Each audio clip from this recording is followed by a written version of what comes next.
Back to my channel. So today we will discussing the part 2 of macroeconomics chapter 2nd, that is some basic concept of macroeconomics.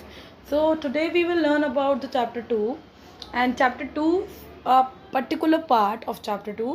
तो अगर आपको video अच्छी लगे तो video को like ज़रूर करिएगा. अगर आप लाइक करेंगे तो मैं और ज़्यादा मोटिवेट होंगी और अदर वीडियोस बनाने के लिए. और अगर आपको वीडियो पर्पसफुल लगे तो इसको प्लीज़ शेयर करिए ताकि आपके फ्रेंड्स को भी इससे काफ़ी हेल्प मिल पाए और वो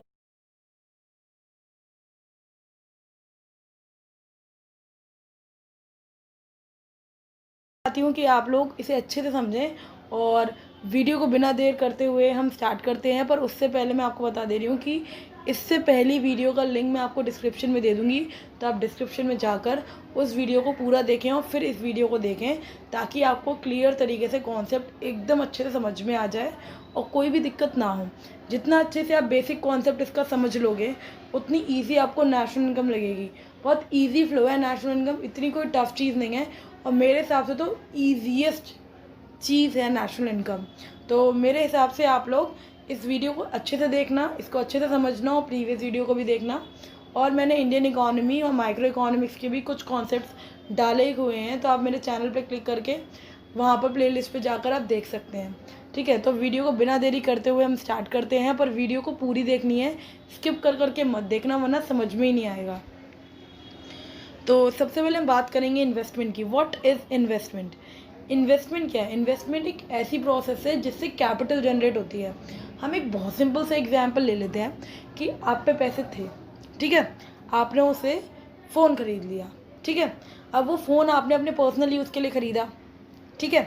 जब आपने उसको पर्सनल यूज़ के लिए ख़रीदा तो अब उससे कोई इनकम तो जनरेट होगी नहीं, क्योंकि आप उसे अपनी कॉलिंग के लिए, अपने अपने काम के लिए आप उसे पर्टिकुलरली यूज़ कर रहे हो फॉर योर सेल्फ कंजप्शन.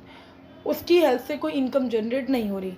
पर जब आप एक कंप्यूटर ख़रीदो फॉर योर बिजनेस और अ फर्म, तब उससे आपकी इनकम जनरेट हो रही है उसमें, क्योंकि आपकी अकाउंटिंग हो रही है. तो बेसिकली वो आपकी इनकम का वो बता रहा है कि क्या हमारी कितनी इनकम है, क्या टर्नओवर है, क्या टर्नओवर नहीं है. तो एक कंप्यूटर क्या है, वो इन्वेस्टमेंट की फॉर्म में है क्योंकि वो एक इनकम जनरेशन का पार्ट है. तो जब भी हम इन्वेस्ट करते हैं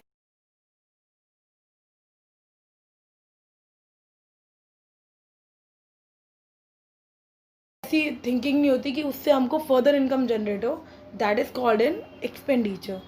ठीक है, इन्वेस्टमेंट और एक्सपेंडिचर अच्छे से समझ में आ गया. अब सेकंड इसमें बात है, this is a process of increase in stock of capital. ये एक ऐसी प्रोसेस है इन्वेस्टमेंट जिससे जो आपकी कैपिटल यानी जो आपकी सेविंग है, या आप कह लो कि जितना आपने बचा के रखा है, जो आप इन्वेस्ट करना चाह रहे हो, वो क्या होती है, इससे बढ़ती है. क्योंकि जब आप पैसे 10,000 रुपये लगा रहे हो तो आपको इंटरेस्ट मिली तो वो 10,000 100 हो गए. फिर आपने 10,000 100 लगाए, फिर आपको इंटरेस्ट मिली तो आपके 10,000 125 हो गए. मान लो आप 100 से 125, फिर आपको इंटरेस्ट मिली. तो आप ये समझ लीजिए आपकी जो इनकम है उसमें स्टॉक में बढ़ता जा रहा है. तो इन्वेस्टमेंट क्या होता है, एक तरह की इनकम जनरेशन का एक बहुत अच्छा सोर्स है. और आज के टाइम में इन्वेस्टमेंट हर इंसान करता है. बिजनेसमैन इन्वेस्टमेंट लैंड परचेज करके, व्हीकल्स, मशीनरी, इसकी फॉर्म में करते हैं. और सर्विसमैन्स ये सब वो लोग बैंक में, पॉलिसीज़ में ज़्यादा इन्वेस्ट करते हैं ताकि उनकी इनकम जनरेट हो. ठीक है, अब हम इसका फॉर्मूला देख लेते हैं जो लिखा हुआ है ब्लू बार के अंदर. इसमें लिखा हुआ है I is equal to change in K. I is denoted by investment, K capital stock को बोला जाता है, और चेंज इन, जो ट्रायंगल आप देख रहे हो उसे बोलते हैं चेंज इन का साइन है वो. तो चेंज इन के is change in the capital stock during an year, यानी कितना चेंज आया आपकी कैपिटल, जो आपने कैपिटल लगाई, अब वो सम टोटल साल भर में कितनी आई, वो हो गया चेंज इन स्टॉक. तो I is equals to change in K, तो वो किसके बराबर होगा, आपके इन्वेस्टमेंट के बराबर होगा. सेकंड बात करते हैं हम कि इन्वेस्टमेंट भी दो टाइप्स का होता है. ठीक है, सबसे पहले आता है यहाँ पर फिक्स्ड इन्वेस्टमेंट, फिर आता है आपका इन्वेंट्री इन्वेस्टमेंट. तो फिक्स्ड इन्वेस्टमेंट क्या होता है? देखो, फिक्स्ड वर्ड से आप क्या समझते हो? फिक्स्ड इन्वेस्टमेंट वो इन्वेस्टमेंट होता है जहाँ पर जो आपका स्टॉक, यानी आपको अगर इंटरेस्ट मिल रही है तो फिक्स्ड नेचर की होगी. एक साल के अंदर जो फिक्स्ड नेचर की इंटरेस्ट आपको मिलेगी, दैट इज़ इन्वेस्टमेंट करने पर.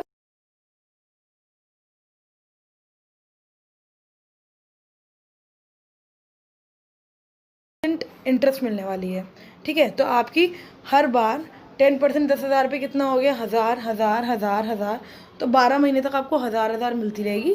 तो हर महीने की इंटरेस्ट 1,000 रुपीज़, तो पूरे साल में आपको कितनी मिल गई, 12,000 रुपीज़ मिल गई 10% के अकॉर्डिंग 10,000 से।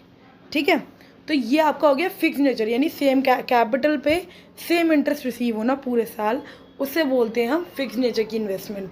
और जहाँ पर इंटरेस्ट या इनकम से जो फर्दर इनकम जनरेट होगी वो फ्लक्चुएट होती है, वो क्या होती है हमारी इन्वेंट्री इन्वेस्टमेंट। तो अभी हम क्या करेंगे, वो फ्लक्चुएटिंग इन्वेस्टमेंट हो गई बेसिकली। सबसे पहले हम फिक्स्ड इन्वेस्टमेंट का फॉर्मूला पढ़ेंगे, जो कि है increase in fixed asset during an accounting year is equal to stock of fixed asset at the end of the accounting year. यानी कितना आपका स्टॉक बचा है अकाउंटिंग ईयर में और पहले कितना था, तो जितना आपका बचा है उसमें से आपने जो पहले लगाया था वो माइनस करोगे तो आपको क्या आ जाएगा, ये पता चल जाएगा कि आपका फिक्स्ड एसेट कितना बढ़ गया अब। ठीक है, फिर हम बात करेंगे फिक्स्ड इन्वेस्टमेंट की क्या इंपॉर्टेंस है, क्यों, मतलब ये बेसिकली क्यों इम्पॉर्टेंट है, इसकी क्या सिग्निफिकेंस है। सबसे पहले ये फिक्स्ड एसेट के स्टॉक को बढ़ाता है, और ये कह लो आप stock of the increase in the stock of the plants. यानी कि अगर आप बिजनेसमैन जो होता है वो प्लांट्स खरीदता है, मशीनरी खरीदता है, तो उसी को इंक्रीज़ करता है। तो ये क्या करता है, इंक्रीज़ करता है प्लांट्स को। Higher the investment higher the production, basically जितना आप इन्वेस्टमेंट करोगे उतनी मशीनरी आप खरीद के ला रहे हो, जितनी मशीनरी आप खरीदोगे उतना हायर आप प्रोडक्शन भी करोगे, तो जितना पैसा आप लगाओगे उतना प्रोडक्शन हाई होगा। Scale of investment is directly related to production, जितना मतलब ये जो जितना आप पैसा लगा रहे हो, यानी कि जितना आपका स्केल है इन्वेस्टमेंट का उतना ही हायर आपका प्रोडक्शन होगा, क्योंकि जितनी ज़्यादा आप कैपिटल, जितनी मशीनरीज आप लगाओगे नई नई टेक्नोलॉजी की, तो वो आप अपनी कंपनी के साइज़ पर के बेसिस पर ही लगाओगे। अगर आपको लगता है कि आपकी बिज़नेस लार्ज साइज़ की है तो आप बड़ी बड़ी मशीन्स लगाओगे ताकि आपकी कॉस्ट मिनिमाइज़ आए। बिल्कुल, जब आपको कॉस्ट मिनिमाइज़ चाहिए तो आप प्रोडक्शन भी ज़्यादा करोगे। तो जितनी ज़्यादा स्केल आपकी इन्वेस्टमेंट की होगी उतना ज़्यादा आप बिज़नेस से अर्न करोगे। अब आते हैं इन्वेंट्री इन्वेस्टमेंट।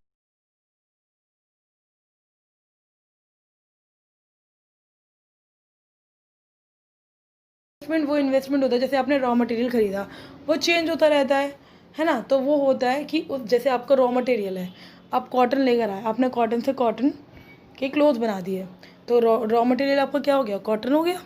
जब रॉ मटेरियल आपका कॉटन हो गया तो अब आप इसमें जो इन्वेस्टमेंट कर रहे हो वो तो नहीं बहुत सारा कॉटन एक बार में आप खरीद लाए। आप ये देखोगे कि आपके प्रोडक्ट की डिमांड कितनी है बाहर, फिर उस हिसाब से आप थोड़ा सा ज़्यादा लेकर आओगे। ये थोड़ा आप उसका डबल ट्रिपल ले आए और वो वेस्ट हो गया।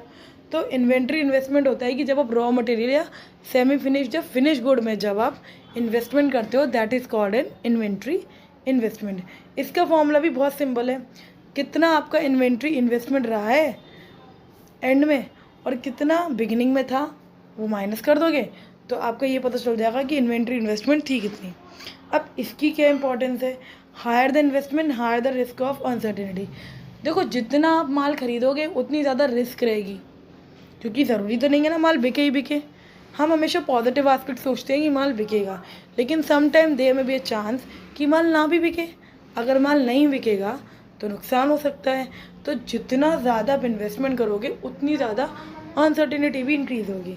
It also include finish goods, ये फिनिश गुड्स को भी अपने अंदर इंक्लूड करता है।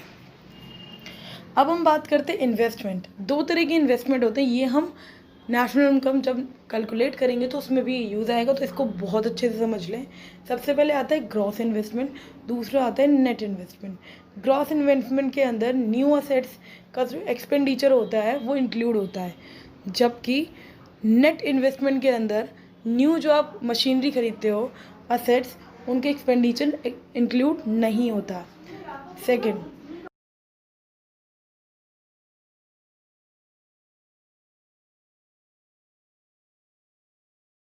मशीनरी का वो भी इसके अंदर आता है, लेकिन नेट इन्वेस्टमेंट के अंदर ये सब नहीं आता।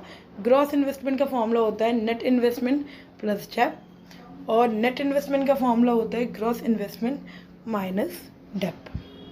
आज की वीडियो में बस इतना ही। कल हम नेक्स्ट वीडियो में बात करेंगे कि हमें सर्कुलर फ्लो ऑफ इनकम क्या होती है, स्टॉक्स एंड फ्लो क्या होते हैं, और ये चैप्टर मैं थर्ड वीडियो में कोशिश करूँगी कि ओवर हो जाए। और थर्ड वीडियो को प्लीज़ देखिएगा ताकि आप लोगों को अच्छे से समझ में आए कि सर्कुलर फ्लो ऑफ इनकम क्या है, उसमें कौन कौन सा सेक्टर कैसे कैसे काम करता है। आई होप आपको वीडियो पसंद आई होगी। अगर आपको वीडियो पसंद आए और कंटेंट यूज़फुल लगे तो चैनल को सब्सक्राइब करें, और अगर आपको लगता है कि वीडियो को शेयर करना चाहिए तो आप वीडियो को शेयर करके इसको और लोगों तक भी पहुंचा सकते हैं।